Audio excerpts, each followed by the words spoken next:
मी आज आवळा कॅन्डी बनवणार आहे आणि आवळा कॅन्डी बनवण्यासाठी हे 2 किलो आवळे घेतलेत। आता हे आवळे मी पाणी गरम करत ठेवणार आणि त्या पाणी उकळलं की त्याच्यामध्ये घालणार आहे। तर पहिले मी आता पाणी गरम करत ठेवते।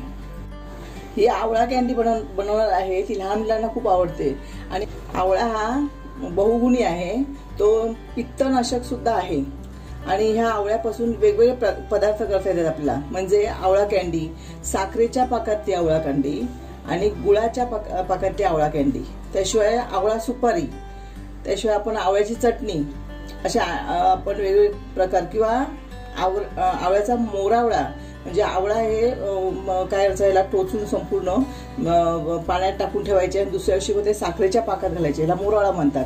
पण ही आवळा कॅन्डी ही लहान मुलं खूप आवडीने खातात आणि त्यांना जो पित्त त्रास होतो तो या आवळ्यामुळे कमी होतो।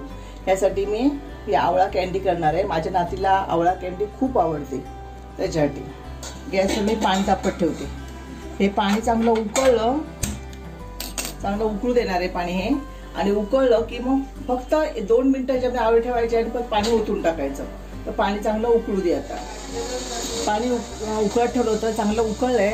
आता मी सगळे आवळे याच्यामध्ये टाकणार आहे आणि 2 मिनिटं ठेवून लगेच मी ते परत पाणी गाळून घेणार आहे। हळूहळू पाणी टाकायचे आहेत, कारण आपल्या अंगावर पाणी उडेल म्हणून हळूहळू टाकायचे आहेत। आवळे हे तुरट असतात आणि त्यातला तुरटपणा थोडासा घालवायला हवाय, म्हणून उसे टाकायचे आणि परत लगेच गाळून घ्यायचे। म्हणजे त्यात ते आपल्याला बी काढणं सोपं जातं। मी आवळे धुवून घेतले स्वच्छ।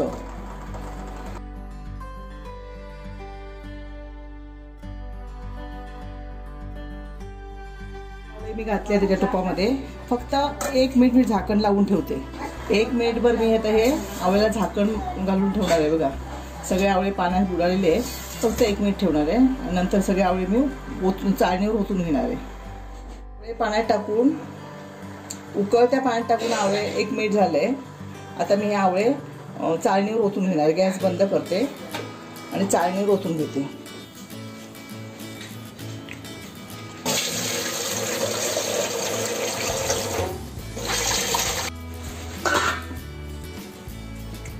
आता हे थंड झाले की मग याच्या आपण फोडी वेगळ्या करायच्या। बघा, ह्या पद्धतीने आपण काय करायचं, आवळ्यातल्या बिया आहेत त्या काढून घ्यायच्या। आपण जास्त उकळवलं नाही, कारण काय होतं, जास्त उकळल्यामुळे आवळ्यातली जीवनसत्व काय होतील, ती कमी होतील, म्हणून फक्त थोडासाच उकळून घेतलंय आणि सहजपणे हे आलं पाहिजे म्हणून। बघा, अशी आवळ्याची बी होत, हे पण काढून घ्यायचं आपण। ह्याला अशी आपण छेद पाडायची। बघा, हे पटकन येतील जी सालं।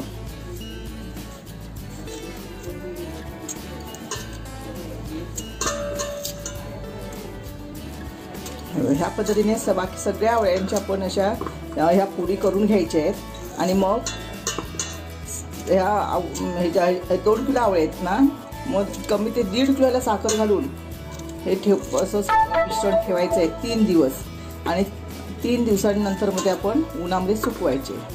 त्यामध्ये त्या आवळ्याच्या ह्या फोडी आहेत त्यामध्ये साखर पूर्ण मुरली जाते आणि मग त्याला गोडवा येतो।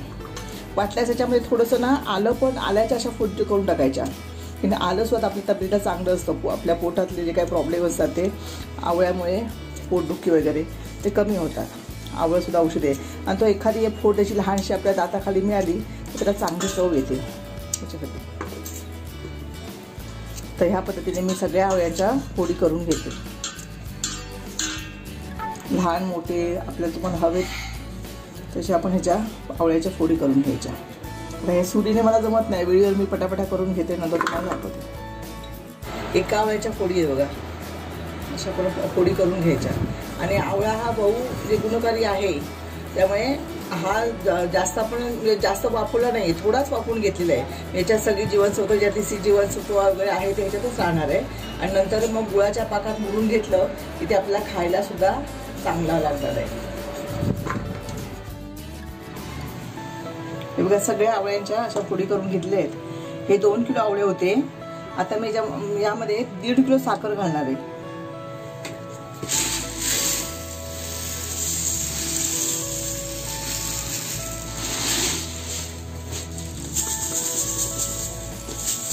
आणि सगळ्या ह्या फोडीला साखर लागेल यासाठी मी हे असं हलवून घेणार आहे. आणि अशीच ही साखर उद्या सकाळपर्यंत ती विरघळेल.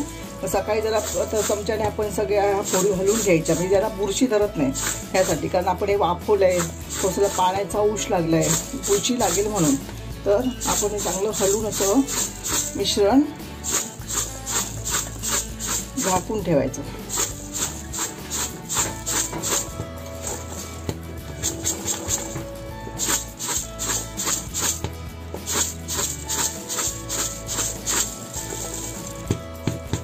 ह्या पद्धतीने आता ह्याच्यावर झाकण लावून हे झाकून ठेवते. आता उद्या सकाळशी आपण झाकण काढायचं नाही. सकाळी झाकण काढल्यानंतर मग काटा चमचा असतो ना, त्याने संपूर्ण सगळ्या पोळी ढवळायच्या, परत झाकून ठेवायचं. परत संध्याकाळी तर तसंच सगळ्या ह्या पोळी हलवून घ्यायच्या.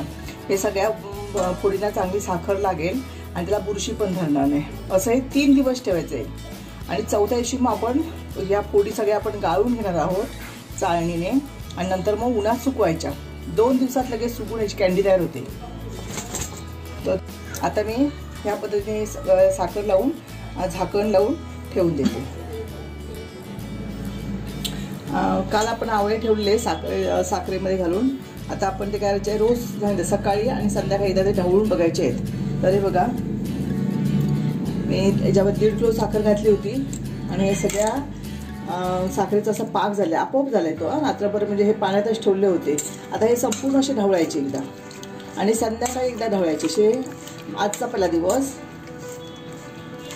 असे 3 दिवस आपण असं करायचं आहे. साखरेच्या पाण्यात ठेवायचं आहे, म्हणजे ह्या प्रत्येक फोडीमध्ये ती साखर काय होणार, मुरली जाणार आहे असं. आणि आता आपण परत हे झाकण असं लावून ठेवून द्यायचे. आवळा पेठा करण्यासाठी 3 दिवस मी हे आवळे साखरेमध्ये ठेवलेले होते. आणि साखरेचा असा हे बघा ज्यूस तयार झाला आहे. आणि या आवळ्याच्या फोडी आहेत, ह्या पण चांगल्या खायला ह्याला साखर लागलेली आहे. आता मी काय करणार आहे, हे मिश्रण जे आहे ते एका चाळणीवर, हे बघा त्या चाळणीवर ओतून घेणार आहे. म्हणजे काय होणार, सगळे जो ज्यूस आहे ते खाली राहील आणि आवळ्याच्या फोडीतलं सगळं साखरेचं पाणी निघून जाईल. आणि नंतर मग ह्या सगळ्या फोडी ताटामध्ये लावून उन्हामध्ये सुकवायच्या आहेत. 3 दिवस तरी सुकवायच्या, म्हणजे चांगला खडखडीत त्याचा आवळा पेठा तयार होईल. हे बघा, आता मी अशा त्या आवळ्याच्या फोडींमधलं सगळं पाणी निथळून गेल्या, साखरेचं पाणी निथळून गेल्यानंतर असं ताटामध्ये लावून ठेवणार आहे हे असं. आणि ही ताटं आता उन्हामध्ये, कडक उन्हामध्ये 2 दिवसामध्ये ठेवलं तर हे 2 दिवसामध्ये सुकून त्याचा आवळा पेठा तयार होईल. हवं असेल गोड, पण आता थोडीशी वर पिठी साखर लावायची, नाही तर पिठी साखर लावण्याची गरज नाही. कारण 3 दिवस मी हे आवळे साखरेच्या पाण्यामध्ये ठेवले होते, त्यामुळे पूर्ण ह्याला या फोडीमध्ये साखर मुरली आहे. बघा, तुम्ही बघू शकता, बघा फोडी कशा आवळ्याच्या एकदम रसरशीत फोडी होत्या आणि आतमध्ये साखर मुरल्यामुळे त्या कशा झाल्या ते बघा.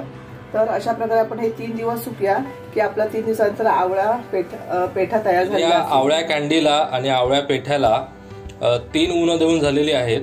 आणि 3 उन्हं दिल्यानंतर आपली ही आवळा कँडी किंवा आवळा पेठा आता तयार झालेला आहे. मी हा चाखून बघितला, अतिशय चविष्ट असा झालेला आहे. आंबट गोडीची चव आहे.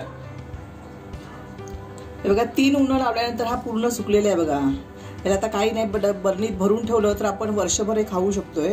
हे झालं. आणि ह्याला जरासा पाण्याचा हात लागलेला नाही, त्यामुळे ह्याला बुरशी वगैरे येण्याचा काहीच प्रश्न नाही. फक्त आपण काय करायचं आहे, ओला हात लावायचा नाहीये. हात चांगल्या प्रकारे हे सुकून तयार झालेलं आहे. आपण हे खाण्यासाठी तयार झालेलं आहे. तर बाजारात आपण विकत घेतोच आवळा कँडी, पण त्याच्या घरात केलेली आपण आणखीन एक चव त्याला चांगली इथे बघा. तर आता अशा प्रकारे हे म्हणजे 4-5 दिवस जातात ह्याला. आपण 3 दिवस साखरेत भिजत ठेवलं आणि 3 दिवस उन्हं लावलं आणि आता ह्या आपला आवळा कँडी तयार झालेली आहे. तर मित्रांनो, ही अशी आवळा कँडी घरच्या घरी बनवलेली. याचा व्हिडिओ तुम्हाला कसा वाटला हे आम्हाला नक्की कळवा.